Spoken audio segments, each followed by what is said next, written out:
Media మిత్రులకు అదేవిధంగా తెలంగాణ ప్రజలందరికీ కూడా హృదయపూర్వకంగా నమస్కారాలు.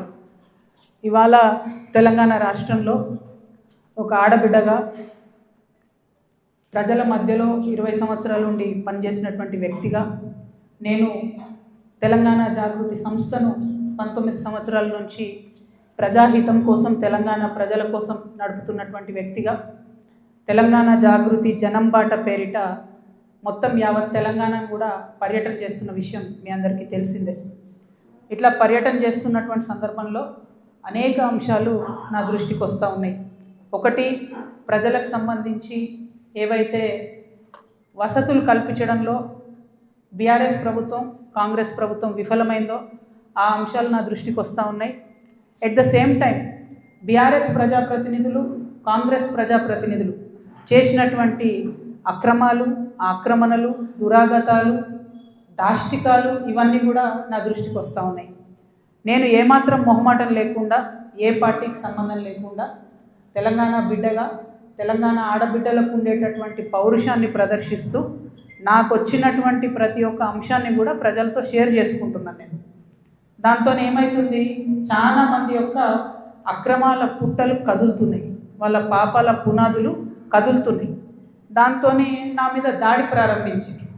ఏంటి దాడి? నేను కాంగ్రెస్ పార్టీతోని అంటకాగి ఉన్నాను, కాంగ్రెస్ పార్టీతోని అండర్స్టాండింగ్తో నేను పనిచేస్తున్నాను, ఎందుకంటే నాకేదో ఫైనాన్షియల్ బెనిఫిట్ కోసం నేను పనిచేస్తున్నా అని చెప్తున్నారు. దీనికి ఎక్కడ మొదలుపెట్టిండ్రు? నేను ఎప్పుడైతే జాగృతి జనం బాట అని చెప్పి బయటికి రావాలనుకున్నానో ముందు సోషల్ మీడియాలో ఒక ప్రచారం మొదలుపెట్టిండ్రు. నా భర్త గౌరవనీయులు అనిల్ కుమార్ గారి ఫోటోను చూపిస్తూ దాంట్లో ఏవి రెడ్డి గారు అనేటటువంటి వ్యాపారవేత్త నా భర్త కలిసి ఏదో ల్యాండ్ లావాదేవీలు చేశారు, ఆ ల్యాండ్ లావాదేవీ వల్ల నాకేదో పెద్ద ఎత్తున ఫైనాన్షియల్ బెనిఫిట్ అయింది, అట్లా నాకు కాంగ్రెస్ పార్టీకి అవినాభావ సంబంధం ఉంది అనేటటువంటి అంశాన్ని ప్రజల మధ్య ప్రమోట్ చేసే ప్రయత్నం చేస్తున్నారు. ఈ వెకిలి ప్రయత్నాలు చేస్తున్నటువంటి గుంటనక్కలందరూ కూడా నేను చెప్తా ఉన్నా, నేను ఇంకా మీ చిట్టా విప్పడం ప్రారంభించలేదు, ఓన్లీ టాస్ వేసిన అంతే. ఆ టాస్కే ఇంత భయపడితే ఎట్లా మీరు? ముంగటి ఇంకా టెస్ట్ మ్యాచ్ ఉంది, మామూలుగా అనుకుంటారే ఇది కథ.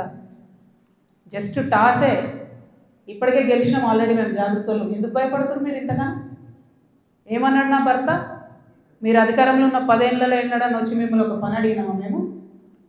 ఎక్కడన్నా ఎప్పుడన్నా ఒక ఫేవర్ అడిగినామా మిమ్మల్ని? ఒక్క విషయంలో అన్నా అవుట్ ఆఫ్ ద వే పోయి ఏ ఒక్క మంత్రితోని కానీ కేసీఆర్ గారితో కానీ కేటీఆర్ గారితో కానీ హరీష్ రావు గారితో కానీ నా భర్త కానీ నేను కానీ ఏమన్నా ఫేవర్ తీసుకుని ఉంటే చెప్పండి, దమ్ముంటే చెప్పండి. ఊరుకుంటుంటే తమాషాలు చేస్తున్నారు. మీరు వెకిలి ప్రయత్నాలు మానుకోండి. నేను మీ మీద చేసినటువంటి ఆరోపణలకు మీకు దమ్ముంటే సిగ్గుంటే ప్రజాస్వామ్యంలో ప్రజల మధ్యలో ఉండాలనుకుంటే జవాబు చెప్పండి. అంతేగాని నా మీద మొరిగేటటువంటి వాళ్ళందరినీ వదిలిపెట్టి ఏది పడుతుంది మాట్లాడితే నేను చూస్తూ ఊరుకుంటాను అనుకోవద్దు. నేనేం తప్పు చేయలేదు. బీఆర్ఎస్ ఉన్నటువంటి అధికారంలో ఉన్నటువంటి 10 సంవత్సరాలలో ప్రభుత్వం నుండి నేను ₹1 కూడా లాభం పొందలేదు. మీరు చేసినటువంటి అక్రమాలన్నీ నా మీద ఆపాదిద్దామని చూసుకుంటే నేను ఊరుకునే వ్యక్తిని కాదు. నీతి నిజాయితీ నా వైపు ఉంది కాబట్టి నేను ఇలా ధైర్యంగా కుండబద్దలు కొట్టినట్టు ఎక్కడికి పోయినా మాట్లాడుతున్నా. నాకు ఎవరితో అండర్స్టాండింగ్ లేదు, ఎవరితో వ్యాపారం లేదు. నా భర్త ఎప్పుడైతే టీఆర్ఎస్ అధికారంలోకి వచ్చిందో నేను నా భర్త ఒకటే విషయం అనుకున్నాం. అమెరికా నుండి 2004లో మేము వస్తే నేను ఉద్యమంలో ఉన్నా, ఆయన వ్యాపారంలో ఉన్నాడు. ఇల్లు గడవాలి కదా, మీ లెక్క మంది మీద వాడు దోసుకోలే. నేను ఎప్పుడు మీ లెక్క నేను ఎవరిని వాడి వసూలు చేసుకొని ఉద్యమాలు నడపలేదు. సమయం సందర్భం వచ్చినప్పుడు నా నగలు కుదబెట్టి బతుకమ్మ చేసిన నేను. అందుకే ఇంత పౌరుషం నాకు. ఉద్యమంలో మీరు ఎవరెవరి దగ్గర దోసుకున్నారు, ఏ స్టూడియోల దగ్గర పోయి ధర్నాలు చేసి వాళ్ళతో కాంప్రమైజ్ అయిండు, అన్నీ తెలుసు సంగతులు. చెప్పలేదు, ఎందుకంటే సిగ్గుపోతుంది తెలంగాణ వాళ్ళదని. నవ్వేటోళ్ళ ముందట జారిపడొద్దు అన్నారు కాబట్టి చెప్పలేదు. మీరు ఊరికే తమాషాలు చేసి నాతో పెట్టుకుంటే మాత్రం మామూలు చిట్టా లేదు నా దగ్గర. ఇవాళ నేను ఫస్ట్ టీ న్యూస్కి లీగల్ నోటీస్ పంపిస్తా ఉన్నా. నా భర్త పేరు పెట్టి కృష్ణారావు అనేటటువంటి ఎమ్మెల్యే గారు ఏదైతే ప్రెస్ మీట్ పెట్టినరో, మీరేమన్నా ఆల్తు ఫాల్తు social media channel T News అంటే శాటిలైట్ ఛానల్, మీరు ఒక పార్టీని రిప్రజెంట్ చేసే ఛానల్, కనీసం వెరిఫై చేసుకోరా? ఏది పడితే అది వేసేసుడేనా? వేరే వాళ్ళది వేస్తే వాళ్ళు ఊరుకున్నారేమో, నేను ఊరుకునేదాన్ని కాదు, ముందే చెప్తున్నాను. టీ న్యూస్కి లీగల్ నోటీస్ ఇస్తున్నాం. 1 వీక్లో పబ్లిక్ అపాలజీ చెప్పాలి బిడ్డ, పబ్లిక్ అపాలజీ. కోర్టుకి ఈడుస్తాం ఏమనుకుంటున్నారు. తర్వాత ఏలేటి మహేశ్వర్ రెడ్డి గారు, వీరికి కూడా నోటీస్ ఇస్తున్నాం, లీగల్ నోటీసు. 1 వీక్లో మీరు కూడా తప్పుడు సమాచారాన్ని ప్రజలకు ఇచ్చినందుకు, నా భర్త గారికి నా యొక్క పరపతిని దెబ్బతీసే ప్రయత్నం చేసినందుకు నాకు పబ్లిక్ అపాలజీ చెప్పాలని మహేశ్వర్ రెడ్డి గారిని డిమాండ్ చేస్తూ ఉన్నాను. అట్లానే మాధవర్ కృష్ణారావు గారిని మీరు కూడా 1 వీక్ లోపల అపాలజీ చెప్పాలి, లేకపోతే కోర్టుకి ఈడుస్తాం, కోర్టు నుండి క్షమాపణ చెప్పిస్తాం. ఇది నాకు సంబంధం లేని వ్యక్తులు. నేను జాగృతి జనంబాట కార్యక్రమంలో పోతూ ఉంటే సడన్గా సోషల్ మీడియాలో ప్రచారం ప్రారంభమవుతుంది. వెంటనే ఏలేటి మహేశ్వర్ రెడ్డి గారు బీజేపీ ఫ్లోర్ లీడర్, ఆయనకి ఏం పనో నాకు అర్థం కాదు, ఆయనకు నాతోనేముందో అర్థం కాదు, నన్నంటే పొలిటికల్గా ఆయనకి ఏం లాభం వస్తుందో నాకు అర్థం కాదు. ఆయన బయటకు వచ్చి సీరియస్గా ప్రెస్ మీట్ పెట్టిండు. ఓకే, ఏం పెడతాడు ప్రెస్ మీటు? ఒక ఫోటో ఉన్న కాపీ తీసుకొని నా భర్తది, దాంట్లో ఏవి రెడ్డి గారి పేరు ఉంది, అది చూపించుకుంటే ఇగో వీళ్ళకి వ్యాపారాలు ఉన్నాయని చెప్తుంటాడు. అసలు ఆయనకి ఏం సంబంధం? అది ఉన్న పొలిటికల్ ఇష్యూవా? ఎందుకు మాట్లాడిండు? ఓకే, అంటే దీని వెనుక ఉన్న స్ట్రాటజీ చేసేసి తెలంగాణ ప్రజలు అర్థం చేసుకోవాలి. హరీష్ రావు గారు, బీఆర్ఎస్ పార్టీ ఏదైతే నా మీద దుష్ప్రచారం చేయాలనుకుంటున్నారో అది ఏలేటి మహేశ్వర్ రెడ్డి గారి నోటి నుండి వస్తుంది, బీఆర్ఎస్ పేడ్ సోషల్ మీడియా నోటి నుండి వస్తుంది, ఆ తర్వాత కృష్ణారావు గారు లాంటి ఎమ్మెల్యేల నోటి నుండి వస్తుంది. అంటే వీళ్ళందరూ ఒక స్ట్రాటజికల్గా ఏంటంటే, ఆడపిల్ల బయట తిరుగుతుంది, ఈమెకు అన్ని విషయాలు అర్థమవుతున్నాయి, ప్రజలు వచ్చి చెప్పుకుంటున్నారు, బాధితులు వచ్చి చెప్పుకుంటున్నారు, ఈమె ఇంకా చెప్తే భయం అవుతుంది, మాకు ఇబ్బంది అవుతుంది అని చెప్తున్నారు. నేను మీలాగా పారిపోయే పిరికిపందని కాదు. మీరు ఏదైతే నా భర్త ఫోటో చూపించి మాట్లాడుతున్నారో ఆ ల్యాండ్కి సంబంధించి ప్రతి ఒక్క విషయాన్ని ఇవాళ నేను తీసుకొని వచ్చిన. ఇవాళ నేను ఎట్లా ట్రాన్స్పరెంట్గా క్లారిటీ ఇస్తున్నానో, నేను చేసే ఆరోపణల మీద మీరు కూడా అట్లనే క్లారిటీ ఇవ్వాలని చెప్పి నేను డిమాండ్ చేస్తూ ఉన్నాను. ముందుగా మీరు ఏదైతే కాపీ చూపిస్తున్నారో మా హస్బెండ్ది ఏవి రెడ్డి గారిది ఉన్నటువంటిది, అది 2 సర్వే నంబర్లకు సంబంధించినటువంటి ల్యాండ్.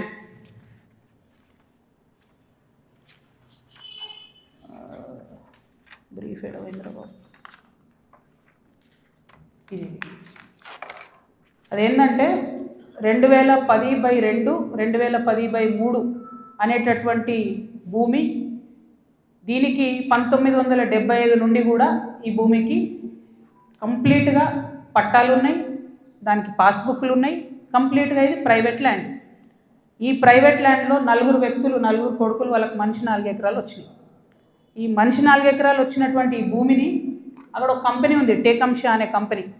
ఆ టేకంషా అనే కంపెనీకి 37 ఎకరాలు ప్రభుత్వము అమ్మింది ల్యాండ్ ఒకప్పుడు. వాడేం చేసిండు, ఆ అమ్మిన ల్యాండ్తో పాటు ఈ ప్రైవేట్ వాళ్ళ భూమి కూడా లోపలేసుకొని కాంపౌండ్ వాళ్ళు పెట్టుకున్నాడు. ఈ ప్రైవేట్ వాళ్ళంతా కాంపౌండ్ వాళ్ళకి పోయింది కాబట్టి వాళ్ళంతా ఈ రియల్ ఎస్టేట్ వ్యాపారంలో ఉన్నటువంటి మా హస్బెండ్ ఇంకా కొంతమంది దగ్గరకు వచ్చారు. ఈ 16 ఎకరాల భూమికి దాదాపు ఒక 20 మంది ఆ భూమిలో ఉన్నారు. అందులో మా భర్త కంపెనీ కూడా ఒకటి. ఇది మొత్తం ప్రైవేట్ ల్యాండ్ మాది, నువ్వెట్లా కాంపౌండ్ లోపల పెట్టుకుంటావు అని చెప్పి ఒక 9 ఏళ్ళు నడిచినట్టుంది ఈ డిస్ప్యూట్ నాకు తెలిసి. ఇది మా ల్యాండ్ అని వీళ్ళు, కాదని వాళ్ళు. ఫైనల్గా 2019లో లోక్ అదాలత్లో, ఇగో ఇది బీఆర్ఎస్ గవర్నమెంట్ ఇచ్చిన పాస్బుక్, అది ప్రైవేట్ ల్యాండ్ అని చెప్పి ఫైనల్గా లోక్ అదాలత్లో 2019లో ఈ టేకంషా అనే కంపెనీ ఈ 16 ఎకరాలు ప్రైవేట్ పట్ట వీళ్ళందరూ కూడా కాంప్రమైజ్ అయింది. 2019లో ఎప్పుడైతే కాంప్రమైజ్ అయినరో ఆనాడే ఆ ల్యాండ్తో నాకు కానీ నా భర్తకు కానీ సంబంధం లేదు. ఆ పట్టేదారుల తరఫున ఉండి కొట్లాడినటువంటి మా భర్త గారు, వాళ్ళ ఫ్రెండ్స్, వాళ్ళ కంపెనీ అందరు కూడా ల్యాండ్ అమ్మేసి బయటకు వచ్చేసారు. ఎప్పుడు? 2019లో మా హస్బెండ్ బయటకు వచ్చేసిన తర్వాత 2022లో ఫస్ట్ పర్మిషన్, బీఆర్ఎస్ గవర్నమెంట్లో ఫస్ట్ పర్మిషన్ ఇచ్చింది కన్స్ట్రక్షన్కి, 12 ఎకరాల ల్యాండ్కి కన్స్ట్రక్షన్. మరి పట్టా భూమి అయితే ఎందుకు ఇచ్చారు పర్మిషన్? మరి అది గవర్నమెంట్ భూమి అయితే ఎందుకు ఇచ్చారు పర్మిషన్? 19లోనే మా హస్బెండ్ ఎగ్జిట్ అయిపోయింది అక్కడితో. 22లో పర్మిషన్ వచ్చింది ఆ ల్యాండ్కి. మరి ప్రభుత్వ భూమి అయితే ఎట్లా ఇచ్చారు పర్మిషన్? సంతకం పెట్టింది ఎవరు? కేటీ రామారావు గారు. అంటే ఇప్పుడు మాధవరం కృష్ణారావు గారు ఏమంటుండు? కేటీ రామారావు గారు సంతకం పెట్టిండు అంటున్నా? కేటీ రామారావు గారు సంతకం తప్పంటుండా? ప్రభుత్వ భూమిని కేటీఆర్ గారు సంతకం పెట్టి ఇచ్చిండు అంటురా? ఏమంటుండ్రు? ఆ విషయం ప్రజలకు చెప్పాలి ఫస్ట్. ఇప్పుడు నేను ఆరోపణ చేస్తాను ఏంది, ఎలక్షన్కి పోయే ముందు అక్టోబర్ 7, 2023 అందరం ఎలక్షన్ దాంట్లో ఉన్నాం. ఎలక్షన్ జోన్లో ఏదైతే ల్యాండ్తో 2019లో మా భర్తకు సంబంధం లేకుండా పోయిందో 2023 అక్టోబర్లో బీఆర్ఎస్ ప్రభుత్వం కేటీఆర్ గారి మినిస్ట్రీ నుంచి 5 ఎకరాలకు చేంజ్ ఆఫ్ ల్యాండ్ యూజ్ ఇచ్చింది. అంటే ఇండస్ట్రియల్ భూమిని రెసిడెన్షియల్ భూమి కింద మార్చుకోవచ్చు అని చెప్పింది. మరి ఇది ఎట్లా వచ్చింది? ఏంది ఇది? ఎందుకు ఇచ్చారు ఎలక్షన్ కన్నా 2 రోజుల ముందు? ఏం లావాదేవీలు జరిగినాయి? దీంట్లో కృష్ణారావు గారి పాత్ర ఏంది? ఈ వ్యాపారం చేసే వ్యక్తి మీ సుట్టమట కదా, ఆయన పేరు నేను ఎందుకు చెప్తా బయట, కానీ మీ సుట్టమట కదా. మరి మీరు చేయించుకురా దగ్గరుండి? ఏంది ఇది? దీనికి నాకు సమాధానం చెప్పాలి. కేటీఆర్ గారు చెప్తారా, బీఆర్ఎస్ పార్టీ చెప్తుందా, కృష్ణారావు గారు చెప్తారా? దీనికి సమాధానం చెప్పాలి. ఎట్లా ఇస్తారు చేంజ్ ఆఫ్ ల్యాండ్ యూజ్? ఈ ల్యాండ్తో మాకు సంబంధమే లేదు. 5 ఎకరాలకు బీఆర్ఎస్ గవర్నమెంట్లో చేంజ్ ఆఫ్ ల్యాండ్ యూజ్ వస్తుంది. నిన్నగాక మొన్న 6 ఎకరాలకు కాంగ్రెస్ గవర్నమెంట్ కూడా అదే ల్యాండ్లో చేంజ్ ఆఫ్ ల్యాండ్ యూజ్ ఇచ్చింది. అంటే బీఆర్ఎస్ వాళ్ళు సపోర్ట్ చేసిన వ్యాపారవేత్తల్ని యాజ్ ఇట్ ఈస్గా కాంగ్రెస్ వాళ్ళు కూడా సపోర్ట్ చేస్తున్నారు. ఏంది ఇది? మరి ఎవరికి అండర్స్టాండింగ్ ఉంది? నాకుందా అండర్స్టాండింగ్? మీకుందా? మీ గుంపులు ఉన్న మనుషులది ఇగో ఇదే ఏవిరెడ్డి గారితో నవనామి వెంచర్స్, ఇదే ఏవిరెడ్డి గారితో పోచంపల్లి శ్రీనివాస్ రెడ్డి అనేట ఆయన పార్ట్నరు. ఈయన ఎవరు దోస్తు, ఎవరు బినామీ? పొద్దుగాలు లేస్తే రామన్నతోనే ఉంటాడు, కేటీఆర్ గారితోనే ఉంటాడు ఈయన. ఎవరైనా మరి మీకున్నాయా సంబంధాలు? నాకున్నాయా? పందెం కోడ్ల కేసు ఉండే శ్రీనివాస్ రెడ్డి అనేట ఆయన మీద, ఏమైనా చేసిండ్రా? ఆయన ఫామ్ హౌస్లో పందెం కోడ్లు ఆడించారని అరెస్ట్ అన్నారు, పోలీసులు అన్నారు, ఏదో అన్నారు. చేసిండ్రా? ఎందుకు చేయలేదు మరి? అంటే ఎవరిని కాపాడుతున్నారు? ఎవరికి బంధుత్వాలు ఉన్నాయి? ఏదో ఆడపిల్లను ఊరుకుంటా మీరు తమాషా చేస్తా అనుకుంటారేమో, తోలు తీస్తా ఒక్కొక్కరిది పట్టుకొని చెప్తున్నాను. ఇప్పుడు కృష్ణారావు సంగతి చెప్తున్నా. పాపం చిన్నోడు యాక్షన్. నేను ఎన్నుకుండి ఎవరు ఆడిస్తున్నారు ఆ గుంటనక్క సంగతి కూడా చెప్తా తర్వాత.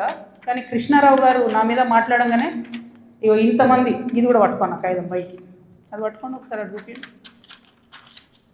ఇంతమంది బాధితులు వాళ్ళంతా ఫోన్లు చేసి ఎకరాలు ఇన్ని ఉన్నాయి అక్క, దయచేసి మాట్లాడండి అక్క. నిన్నటి నుంచి ఫోన్.